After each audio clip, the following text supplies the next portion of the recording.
In today's video, I'm going to teach you how to share Smartsheet forms, whether you're gathering project updates, IT requests, or event registrations.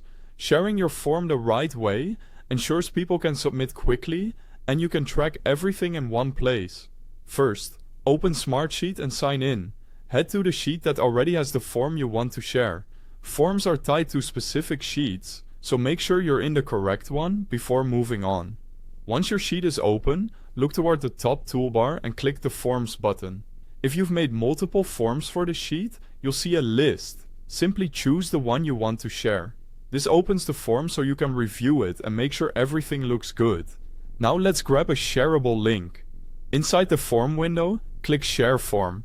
Smartsheet generates a unique link for this form. Copy it. With this link, people can submit responses without needing access to the entire sheet, which is great for collecting information securely and at scale.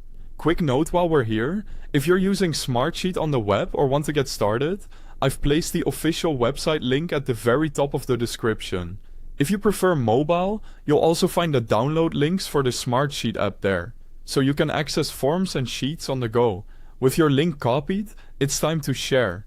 Paste it into an email, a team chat, a calendar invite, or anywhere your audience will see it. If you want the form to live on your website or intranet, choose the embed code option in the same Share Form panel. Copy that code and place it into your site's HTML where you want the form to appear. If your site allows, you can adjust the size so it fits your layout nicely. It's a good idea to preview the page after embedding to make sure the form is visible and easy to use. As responses come in, they'll automatically appear as new rows in your Smartsheet. You don't need to import anything. Just open the sheet to see submissions in real time. You can sort, filter, or add conditional formatting to make reviewing easier. If you want to double check what users see, open the form again anytime to preview it. But all the data will be right there in the sheet. That's it. Open your sheet, access the form, copy the shareable link, share or embed it, and watch responses roll into Smartsheet automatically. If this was helpful, don't forget to check the links at the top of the description, and thanks for watching.